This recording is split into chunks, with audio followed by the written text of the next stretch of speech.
welcome everybody to the Purpose People podcast. We're going to be talking to Darrell today about HeartSet. You may have heard him speak about it in his Purpose People group. So Darrell, over to you. What when we're talking about HeartSet, what do you mean?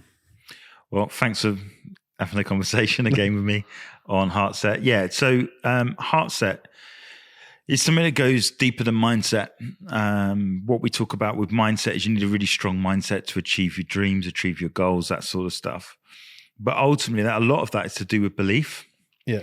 So if you believe in something, you have the mindset to make it happen. Mm-hmm. But not a lot is taught about how do I get to that belief point. Yeah. And so that's where HeartSet comes in. HeartSet is that thing that goes deeper than your head. Mm-hmm. It's something that lives in your heart. It's the thing that drives an athlete further than having the right mindset, delivering and executing on the abilities that they may have absolutely perfectly. So if you're a gymnast, putting all the training, the time and effort to execute and deliver, it takes a certain degree of mindset. But the HeartSet was where they just fell in love with the sport. Yeah. You know, they knew that it went something beyond just doing an activity. It was something that they know they had to do. Yeah. How do I put it? You just know that's you. Yeah.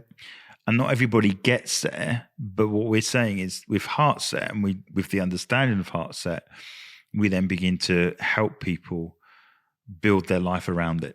So once you discover what's on your heart, you then have a conviction that despite circumstances that may happen around you, that certainly in business, that despite the circumstances, you've got the conviction to keep going. Yeah. It's the difference between, I'd say, a football team that pushes that extra 10% right in the last minutes of the game, where they just keep going, because it's not just that mindset that got them there, but it might be that they believe they were put on earth to score that goal. Yeah. Yeah. So it goes a little bit deeper than having a great mindset. So it doesn't replace it. It's part of the journey. Yeah. But it's often it's the discovery part where I go, that's what I'm about. Okay. Sounds good. So how does somebody find what their heart is, what their HeartSet is? How does somebody discover that if they don't know it already? Yeah. So probably the more accurate question is, what's my purpose? And I would say your purpose is essentially asking those deeper questions of yourself. Yeah. That when you were younger, what was it that you did where you forgot to eat? You know, so for me, I use the example of I play Lego. I love playing Lego and I love telling stories. Yeah. So because I was playing Lego and I love telling stories, when my mum was calling me to come downstairs for something to eat, it wasn't that important. Because the play, the story, the Lego journey, or the epic storytelling that I've been doing, you know, I was immersed in it. I didn't want to come out of that world. And so I knew that somewhere along my life or my life's journey, telling stories would be part of my purpose. Does that make sense? Yeah. So it's asking those questions of our past. It's understanding how we live out our present and what the future looks like that determine what your HeartSet is. Okay. So what would be the mindset if that's the HeartSet? You talked about mindset. Yep. What's the difference? What's the biggest difference between your mindset? The HeartSet is essentially why you're doing it, and knowing that you have to do it. The mindset is I'm willing to turn a dream into reality, and I'm willing to do whatever it takes to make it happen. And that's what the mindset is. So you could argue the mindset is very closely linked to action, whereas I think the HeartSet is more about, once I know what I'm here for, I have that responsibility. Now I have a choice, but then I need a strong mindset to go and execute. Yeah. So one is answering the why. Yeah. And answering essentially the what, let's say. And then mindset is, I'm going to get it done by following these things. Oh, okay. Yeah. So would you say it's like your passion? Is your passion that drives you, or is it more than that? Now, that's an interesting one, because I think you can be passionate about what your purpose is, but passion alone is not enough. Yeah. So I'll give you an example. I'm passionate about football. You're passionate about football. Yeah. Yeah. I'm a bit more passionate than you at the minute, I think. Yeah. I've moved on from football. It's American football now. But the point of it is that I was passionate about playing football. Yeah. I got my coaching badges. I wrote to football clubs. I had trials. And, everyone's got a story. Everyone that's played football has got a story of how they almost made it but didn't quite make it. And, the reality was I had the passion, but I didn't have the talent to match it. Right, okay. Yeah? Yeah. So if it was all about passion, I would have made it anyway. Right. But naturally speaking, although I enjoyed the game, there were people in my sphere that were naturally better than me, where they would just wake up and, they were put on earth to play football. Mm-hmm. Now, those people made it or failed based on mindset. Right, okay. Yeah? Yeah. Whereas me, I could say I had a fairly healthy mindset, but I was probably applying my mindset to the wrong thing because I wasn't meant to be a footballer. Now, I had fun with it. I ended up running a couple of football teams as well and winning a few trophies, but passion wasn't enough. So what happened is I became passionate about storytelling, but it went deeper than that because I enjoyed storytelling. It became a passion, which then when I looked at it and go, what am I better at? I was a better storyteller than I was a footballer. Does that make sense? Yeah, yeah. And I think sometimes we say things like, well, follow your passion. And then they fail. Yeah. And then and it's like, well, everyone said I should follow my passion. And they spent 20, 50, 100 grand on becoming a singer when in fact it was not their passion because they didn't have that good a voice. That X Factor thing where they've always been told, follow your dream and your passion and it'll come true. And actually it's not really, is it? Because they can't sing or they're tone deaf or something. Yeah. But this is the thing, right? They may be passionate about music and they may love music, and their perception or they're passionate about it thinks the only way that passion could be fulfilled is them singing on stage. But what they could have been is the best sound engineer in the industry. Yeah. They could be the best composer. In the 80s, I think, or the early 90s, there's a lady called Kathy Dennis. Yeah. Kathy Dennis made it as a singer. She had a couple of hits. But she made more money as a songwriter. Oh, okay. So she wrote Kylie Minogue's I Can't Get You Out of My Head. So she made more money off that track than she ever did fronting. Right, got you. And so she has written loads of hits that we've all heard. And that's what she's passionate about, but that's what she's the best at. Does that make sense? So it's more like finding your place than it is kind of being passionate about it. So I say passion's not enough, but when you find out what your purpose is, you can become passionate on it. Does that make sense? Yeah. So it's getting it that order. Because I think, we tell our kids, well, if you're passionate about that, you can win and become everything that you want to be. Well, no, actually, you've got to find out what you're naturally most gifted at. So some are naturally gifted at art. Some are great at dancing. Some are great at taking risks. The kid that likes to jump rope swings and climb this whatever is looking for adventure. And what you might find is he likes the buzz of adventure or she likes the buzz of adventure. She's an entrepreneur. But we haven't asked enough questions to find out what that is.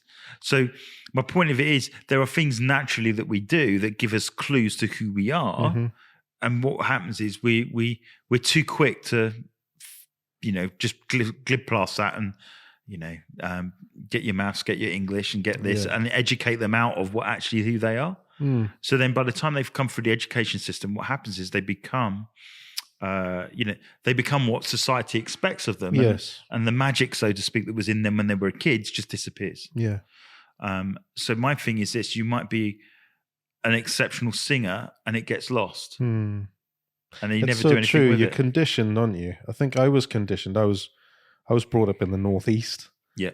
This is 30, 40 years ago. And my schooling, you were kind of told that there isn't much money in these certain industries. So do this sort of academic thing and this will earn you a better living and a nicer life, which is garbage, really, because it's like you said, if you can find where you're supposed to fit or what you were meant for, what you were created for, then the money follows if necessary, but you're so fulfilled in what you're doing. And it kind of really does a disservice to people that.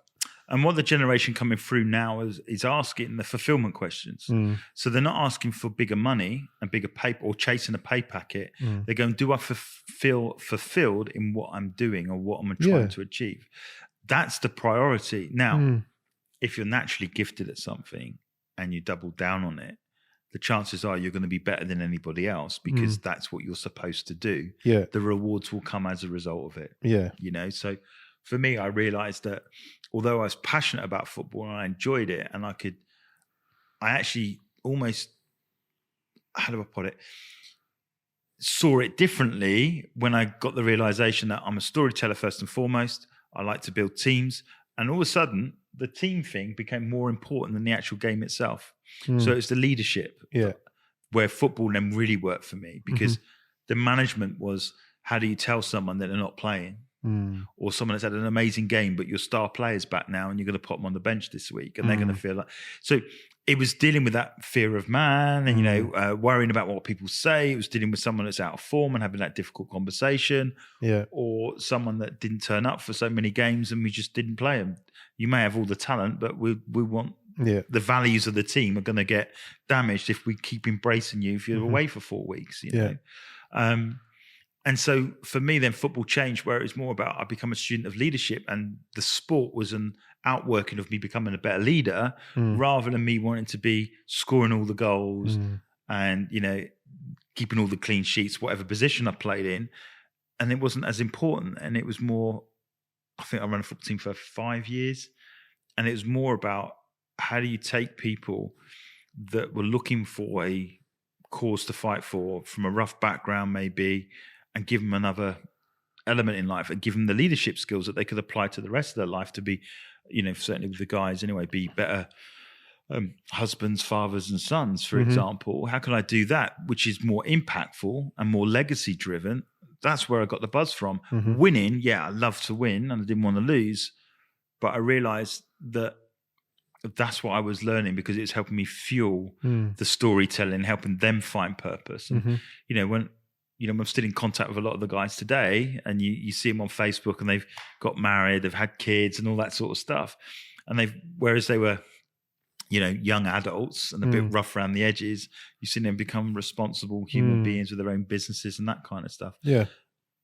That's them finding their purpose to some extent, where they didn't think they could be good at work, or they didn't think they could be a husband or you know, decent father because the examples they may have had weren't so great. Becoming everything that they could be, that, you know, to be socially acceptable now it's almost them doing that was like abnormal rather than normal, because they'd come from broken homes and stuff. So that got me a buzz. Do you know what I mean? And so the sport became secondary then, whereas before I think because I wanted to win at something, sport was where my identity was, you know. Or if I'm not going to make it as a footballer, I'm less of a human being. And that wasn't the case. But, you know, as you're young, you kind of feel that, how I'm going to, you know, be successful in life, or I'll become a rock star or become a footballer or whatever. You kind of told what success is. You kind of painted a picture of what success is, isn't it? And as you see time and time again, that doesn't necessarily lead to fulfillment and happiness in people's lives. No. So like, for instance, in music. So again, people that are exceptionally gifted or talented in music, and there's a thing called the 27 Club, which is Kurt Cobain died at 27. Yeah. Janis Joplin died at 27. Really? Jim Morrison died at 27. Wow. What's her name? Amy Winehouse? Is she 27? 27 as well. So that age of maturity, that growth, where they're almost like going, well, what am I going to do in my life? Is that purposeful? They've had everything happen so quickly. It doesn't feel like they're fulfilled. They feel like they're being pulled from and their life and their circumstances, because, you know, there's so many different people in their life, but no one's showed them how to deal with fame and how to turn it from could be a perceived negative into a good thing and use it for good. Eventually it corrupts people, or they can't struggle because now they've turned into these gods and everyone's expecting something from them. Yeah. So it's called the 27 Club. You can Google it and you'll find loads of rock stars and people in bands die at that age. And when I had my about turn in the agency, I was 27 years old, where I realized I was building wrong and was brave enough to make a choice and a decision to walk from it. Some people, they just, you know what, I'm only a singer, and if I'm not that, then what else? You know, and then they might have loads of number ones, million sales records, and now they're not as popular, and then they like exit Earth early, when in fact that might be part of the journey, but not the full journey. Do you know what I mean? They might have mentored some other people or started their own, you know, music academy or impacted some other people. So yeah, it's, you know, I think sometimes we say, well, we're this and that's only that. So I'm a singer and I've got to be a rock star and that's it. Yeah. When in fact you might be a singer, maybe not the most talented one, but knowing those principles of singing, you might become a music producer and stuff like that. So, you know, you ask anyone in the music business, there's more money in writing songs than actually performing. Yeah. You know, so purpose for me, and that's why HeartSet is important, is to understand that what's within you, what are the clues in your past where you naturally found things easy, and then start to begin a life around those things.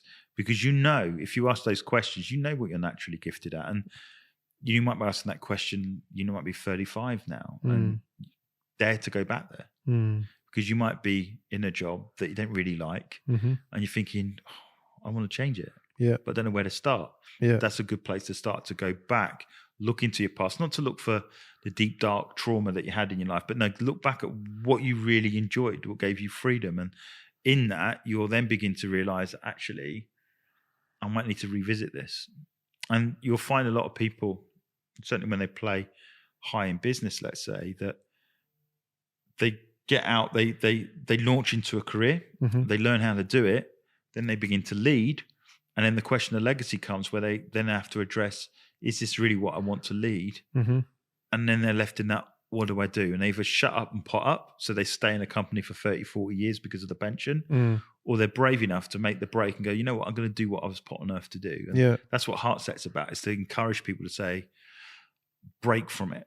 You know, make those challenges. You know, if you're challenged, if you've got to change your lifestyle accordingly, but you only get one life, go for it.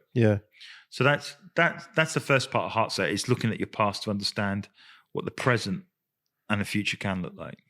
Awesome. So you've written a whole course on HeartSet, haven't you? Yeah. So are you able to kind of help take somebody on this journey and help them maybe discover, or? Yeah. So the course is on the Cre8ion's website, Cre8ion, Cre8ion.co.uk. I've taught it as part of Humans as well, into universities and colleges. And the point of it is that it's a video course online, and we call it alignment for the assignment. So basically it says, well, it aligns your past, your present, and your future around purpose. So we've talked about the past. We then say, well, what are your three biggest resources as a human? You've got your time, your treasure, and your talent. Yeah. So what are you doing with your time? Now you know what you're supposed to be. Let's say it's a singer. What are you doing with your time now? Are you doom scrolling? You're watching loads of Netflix. Well, that's not going to help you get any closer to what you're doing. So, for instance, that's when you might want to start a side hustle. You know, I think so often when we say, well, let's start a business, you think, I've got to quit and walk. You know, maybe I did that, but not everyone can, right? And so you then look at it and you go, well, if I double down on just knowing more about what careers are in music, for example, or how would I write soundtracks, you know, which we've seen, you know, all of a sudden you're, oh, wow, there's not just performing on stage. There's so many other options out there for my musical ability.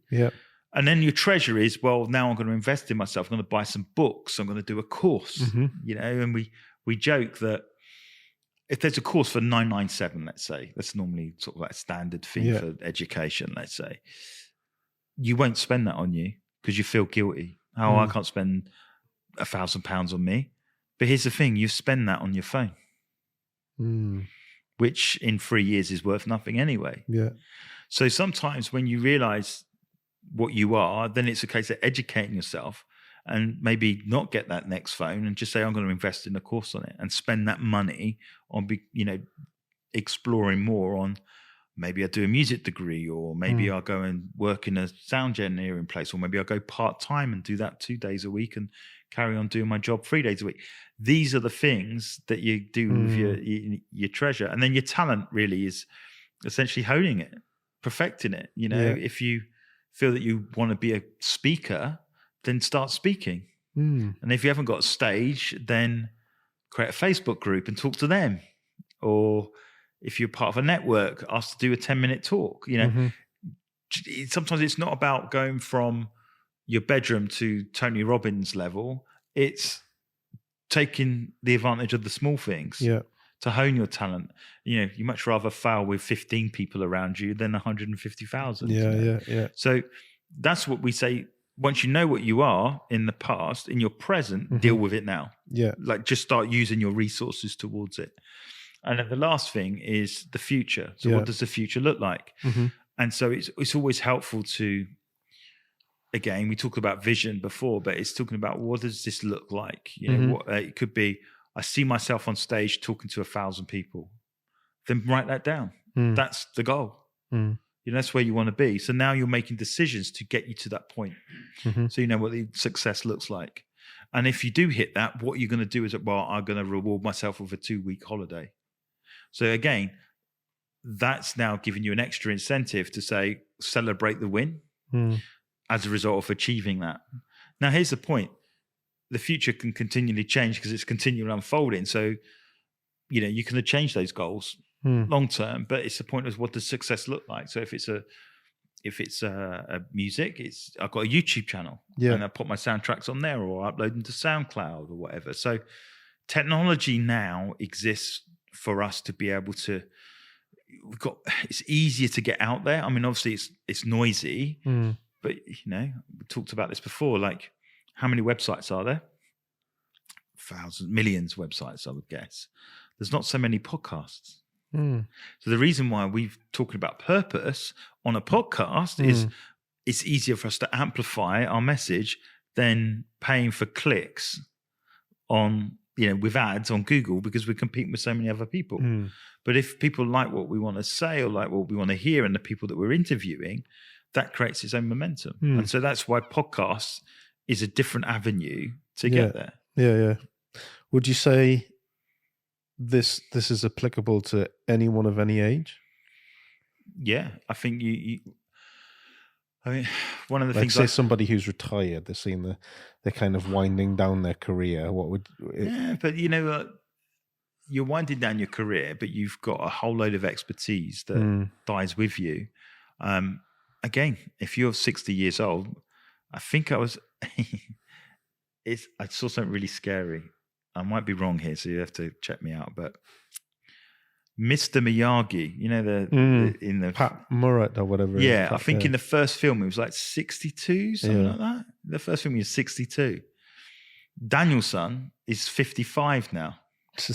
And you look at him, he still looks like he's he's 15. Yeah, he still looks like, but the point of it is that life passes by really quickly, and with that, then be the Mr. Miyagi in someone else's. Use your experience to equip someone else, and you might find out that actually your whole life up until that point was to educate someone else. That your actual role was to be, the master of your craft. And you're meant to find an apprentice to be fulfilled, but you had to go through that journey of being the apprentice for so many years, and now you can pass it on. Yeah. So I'd say it's some people find their purpose later on in life. Yeah. I think everyone has a purpose and a plan, and it's the journey that they have. It's just pay attention to that journey and start making decisions in light of that journey, because you've taken time to understand why you're here. So for me, I love teaching, I love equipping, I love educating people as well. But it fits around purpose. Yeah. Okay.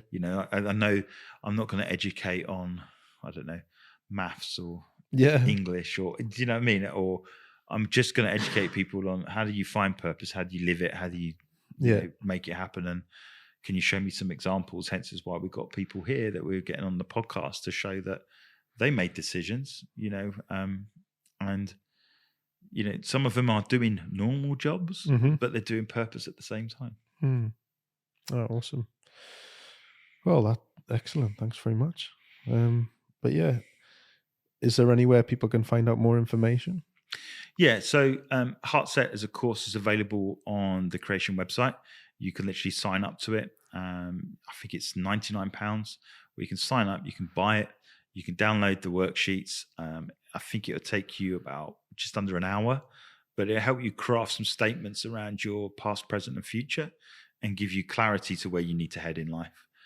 We've tested it on a whole load of people, and we've had people do it since, and everyone that's done it has said, wow, now I know what I'm going to do. Now I know why I'm here. Now I know, oh my gosh, I turned down that opportunity, and now I'm going to embrace this one. So I always say this: when you know who you are and what you're supposed to do in life, it's very easy then to say no, because too many people say yes. Yeah, and I think you can filter out the irrelevant things. Exactly. Yeah. So if you know who you are, then you can go, well, no, that doesn't fit the plan. So it's not, no, I'm not going to do it. You're not being obstructive. You're not being, you just know that purpose is a priority in life, and you don't want to get distracted. Yeah. That's a good no to have. So you can't just say, well, I'm gonna do it, because I'm worried about what that person may think of me. No, actually, you're put on earth for a purpose. You have a responsibility. The worst thing you can do is get distracted and do something else for 5 years when you could have been celebrating and doing the very thing that you're best at and impacting more people. Yeah, I think it's very much, what's that saying? If you love your job, you'll never work another day in your life. Eh? Yeah, exactly. So I think if you're living and working your purpose, you'll never really work. You'll always. Yeah, and for the people out there as well, I'd say, like, for instance, if you are a photographer but you're working in Sainsbury's because you haven't got enough gigs in your life to then sustain you, there's no problem in that. But when someone asks you, don't tell them you work in Sainsbury's. Tell them that I'm a photographer who occasionally works for Sainsbury's to help me get my foot up on purpose. The ladder. Yeah, that's good. And it's just in that phrase alone, you go from, I'm not a cashier or I'm not doing this job for whatever reason, I'm actually this, but this is my means to get there. And again, I'm not saying that, anyone that works in Sainsbury's is in a dead end job, but the point is, if you took some time to find out what your purpose is, there may be some things that you need to help support you get there on the journey. But, I think there are jobs that you do that act as a bridge for you to get there, than not. And I think that when I went freelance, for example, it was on a journey towards setting up an agency. So I quit this job. I then went freelance. So I lost my identity as this art director with all my peers.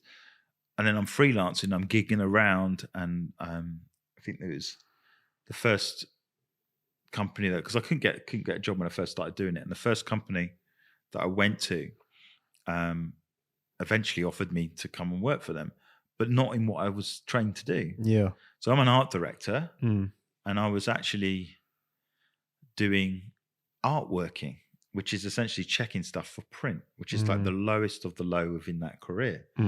And I was like, this just meets the bills, which I needed to do. But by placing myself and having one eye on what I wanted to do, one day the freelancer they were using didn't turn up. Yeah. And they were stuck and they needed a project doing. And they said, we need an art director. And I said, oh, give it here, let me have a look. And then I just did what I did naturally, come up with these ideas. And they're like, oh my gosh. And that took me on a journey as an art director, freelancing, that eventually pivoted me into running an agency. But so sometimes you have to do what you don't want to do in order to do what you should do. Yeah. So with me, it was doing artwork when I wasn't, I'd done that job, but I didn't want to do it anymore. But it was like being humble enough to say, I'm willing to go 2 or 3 or 4 steps backwards in order to inherit the dream. We talked about, like with the soundtrack, for example, and stuff like that. Sometimes we have to go back to go forward and just be brave enough to do it. And that essentially, so you might have to go and work part-time somewhere that isn't your chosen job, but actually it's helping you step into where you need to be. Brilliant. Yeah. Awesome. Thanks, Darrell. Cool. Highly recommend. guys, that you look at this life-changing stuff. Like, it can really, really change your life. So highly recommend you look at the links Darrell said and really see for yourself. But thanks, Darrell, for today, and we'll see you soon, guys. Thank you.